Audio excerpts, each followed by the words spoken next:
Hello दोस्तों, welcome to my channel. आज की इस वीडियो में हम लोग यहाँ पर क्लास 10 साइंस फर्स्ट का फर्स्ट चैप्टर पढ़ेंगे, ग्रेविटेशन।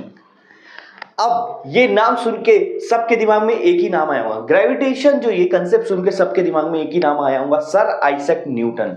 सर आइजैक न्यूटन, जिन्होंने ग्रेविटी की खोज की थी 16th सेंचुरी में। कब की थी? 16th सेंचुरी में। 16th सेंचुरी में इन्होंने ग्रेविटी की खोज की थी और बहुत बड़ा एक फॉर्मूलेशन दिया था कि ग्रेविटेशनल जो ये ग्रेविटी होती है, ये दो ऑब्जेक्ट, कोई भी दो चीज के बीच में एक फोर्स होता है और ये चारों फंडामेंटल फोर्स में से सबसे वीक फोर्स है। ये बताया था सर आइजैक न्यूटन ने 16th सेंचुरी में। तो बात ये आती क्या, इनसे पहले किसी को भी नहीं पता था कि ग्रेविटी होती क्या है? क्या किसी ने भी ये चीज ऑब्जर्व नहीं किया था कि कोई भी चीज नीचे ही क्यों गिर रही है, या एंगल में क्यों नहीं गिर रही, या फिर वो चीज ऊपर क्यों नहीं जा रही, नीचे ही क्यों आ रही है स्ट्रेट लाइन में? बहुत लोगों ने ऑब्जर्व किया था, लेकिन किसी ने भी उसका प्रूफ नहीं दे पाया था। किसी ने भी मैथमेटिकली प्रूफ नहीं किया था। मैथमेटिकली जो भी प्रूफ किया है ग्रेविटेशन को, वो सर आइजैक न्यूटन ने किया था। इसलिए आज भी जब भी ग्रेविटी का डिस्कवर होता है, डिस्कवरी का नाम आता है, तो वहां पर एक ही नाम दिखेगा आपको, सर आइजैक न्यूटन। बात आ रही समझ में? ठीक है। हाँ, अब बात करते हैं कि उन्होंने क्या कहा था, क्या चीज है क्या ग्रेविटी। तो उन्होंने जब देखा था, जब वो एक पेड़ के नीचे बैठे थे, उनके ऊपर एक सेब गिरा था, तो उनके दिमाग में ये चीज आया कि ये सेब स्ट्रेट लाइन में नीचे ही क्यों गिरा, क्या वो एंगल में क्यों नहीं गिरा, या फिर वो ऊपर क्यों नहीं चला गया, वो जमीन की तरफ स्ट्रेट लाइन में नीचे क्यों आया। तो तब उन्होंने फिर उसके बारे में सोचा, उनको ये चीज पता लगी कि जो अर्थ है, अर्थ के सेंटर में एक यहां पर एक ग्रेविटी है। क्या है? ग्रेविटी है, जो कोई भी चीज को अपनी तरफ खींचता है, कोई भी चीज को अपनी तरफ खींचता है। इसलिए अगर आप कोई भी चीज ऊपर से फेंकोगे तो वो सेंटर की तरफ अट्रैक्ट होती है, जिसकी वजह से वो स्ट्रेट लाइन में नीचे जाती है। ये किसने बताया? ये सर आइजैक न्यूटन ने बताया था। उनका मेन थ्योरी क्या थी वो बता देता हूं। उन्होंने ये चीज बताया था कि कोई भी दो चीज है, कोई भी दो ऑब्जेक्ट है, कोई भी दो ऑब्जेक्ट है जिसका मास हो, इसका m1 मास ले लेता हूं, इसको m2 मास ले लेता हूं। मास मतलब समझता है, जो केजी में हम लोग जो निकालते हैं उसको मास कहते हैं। तो कोई भी दो ऑब्जेक्ट जिनका कुछ ना कुछ मास हो, उन दोनों के बीच में ग्रेविटेशन फोर्स होगा। क्या कहा था इन्होंने? उन दोनों के बीच में ग्रेविटेशन फोर्स होगा। अब वो ग्रेविटेशन फोर्स जो है वो डिपेंड होगा इन दोनों के मास पर, और इनवर्सली डिपेंड होगा इन दोनों के बीच का डिस्टेंस पर। इन दोनों के बीच में कितना फासला है, तो उसका स्क्वायर ले लेंगे नीचे।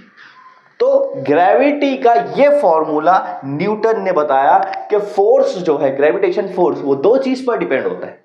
एक तो जो दो ऑब्जेक्ट के बीच में ग्रेविटेशन फोर्स आप निकाल रहे हो, उन दोनों का मास क्या है वो उस पर डिपेंड होगा, उन दोनों के मास का प्रोडक्ट पर, मल्टीप्लाई पर। और दूसरा, उन दोनों के बीच में कितना डिस्टेंस है, उन दोनों के बीच में कितना डिस्टेंस है। जैसे जमीन के, अभी ये जमीन पे सरफेस पे खड़े हैं, तो यहाँ का ग्रेविटेशनल फोर्स अलग होगा, और आप ऊपर जाते जाते जाते जाओगे तो ग्रेविटेशनल फोर्स अलग होगा। क्यों?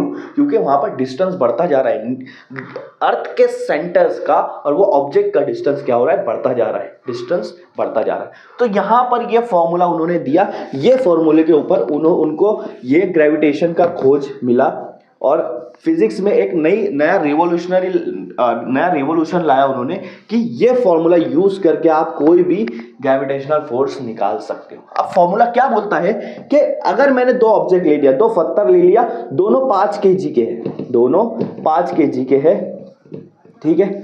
हाँ, और इन दोनों के बीच का डिस्टेंस है d। तो मैं 5 kg नहीं ले लेता हूं, मैं m1 और m2 ले लेता हूं, दोनों मास है m1 m2, ठीक है। हाँ, और इन दोनों के बीच का डिस्टेंस है d।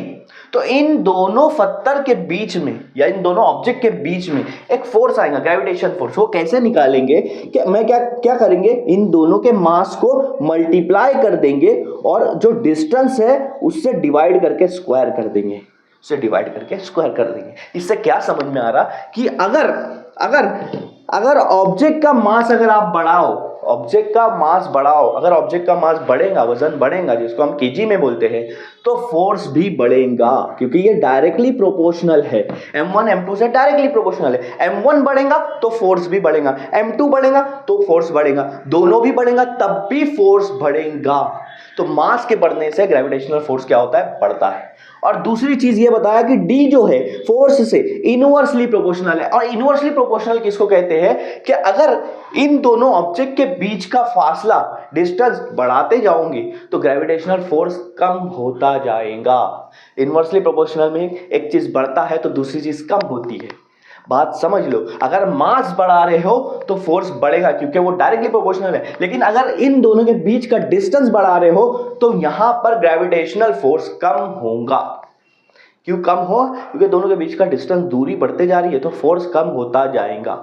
ये कहा था सर आइजैक न्यूटन ने, और इसी फॉर्मूले के ऊपर उन्हें यहां पर प्रूफ, मैथमेटिकली प्रूफ किया था कि ग्रेविटेशनल फोर्स निकालना है तो इससे निकालो, जिससे आज भी ग्रेविटेशन का नाम आता है। तो हमको पता है कि वो खोज किसने किया था, किसने खोज किया था, सर आइजैक न्यूटन ने। क्यों, क्योंकि उन्होंने एक मैथमेटिकली प्रूफ करके बताया था, मैथमेटिकली प्रूफ करके बताया था। ठीक है, अब बात यहां पर आती है, अब बात यहां पर ये आती है कि इनसे पहले 1600 से 1609 तक एक साइंटिस्ट थे कैप्लर्स, जिनको हम लोग कैप्लर्स बोलते हैं। इन्होंने 3 लॉ बनाया था।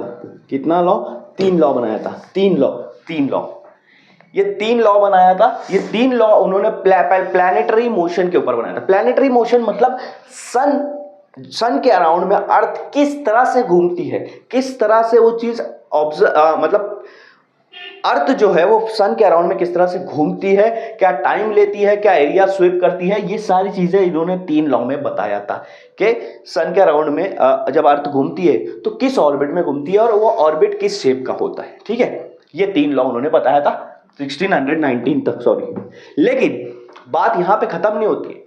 इनसे पूछा गया था कि ऐसा क्यों होता है, आपने तो लॉ बना दिया कि ऐसा होता है, ठीक है ऐसा होता है, लेकिन ऐसा क्यों होता है, तो इसका जवाब उनके पास नहीं था कि ऐसा क्यों होता है, अर्थ सन के अराउंड में ऐसे ही क्यों घूमती है, इसका जवाब उनके पास नहीं था। ये कैप्लर्स लॉ हम लोग नेक्स्ट वीडियो में देखेंगे, अभी उसके बारे में इतना नहीं बताऊंगा, अभी ग्रेविटेशन की बात चल रही है। तो इसका जवाब नहीं था। तो फिर 50 साल बाद न्यूटन, सर आइजैक न्यूटन ने इनकी थ्योरी को, इनका थर्ड लॉ की थ्योरी को, याद रखो कैप्लर्स की थर्ड लॉ की जो थ्योरी है ना, जो थर्ड लॉ है, उससे इंस्पायर होके न्यूटन ने ग्रेविटेशन की तरफ कदम बढ़ाया और ग्रेविटी का फॉर्मूला बनाया। और इन्होंने ये बताया कि जो न्यूटन का, ये जो कैप्लर्स ने बताया था कि सन के अराउंड में जो अर्थ प्लैनेटरी मोशन में एलिप्स में घूमती है, तो वो क्यों घूमती है, रीजन किसने दिया था, न्यूटन ने दिया था। कैप्लर्स ने सिर्फ लॉ बता दिया, उसका रीजन नहीं दे पाया था, लेकिन उसका रीजन न्यूटन ने यह दिया था कि जो अर्थ है वो सन के अराउंड में जो भी ऑर्बिट में घूमती है वो इसलिए घूमती है क्योंकि उनके बीच में ग्रेविटेशनल फोर्स है, वो बेसिक ग्रेविटेशन प्रिंसिपल के ऊपर घूमती है। ये वही प्रिंसिपल है जब एक सेब झाड़ से टूट कर नीचे गिरता है, यहां पे जो प्रिंसिपल यूज हो रहा है वही प्रिंसिपल अर्थ और सन के बीच में भी है, ये उन्होंने बताया था। तो कैप्लर्स लॉ का जो रीजन बताया था वो न्यूटन ने बताया था। इनकी थ्योरी का यूज करके न्यूटन ने अपना न्यू थ्योरी बनाया, ग्रेविटेशनल थ्योरी, और उसका रीजन भी उन्होंने बताया। तो यहां पर उन्हें यह चीज मिला था कि ग्रेविटी का खोज किसने किया, न्यूटन ने किया। तो आज की वीडियो में इतना ही, बाकी हम लोग कैप्लर्स लॉ नेक्स्ट वीडियो में देखेंगे।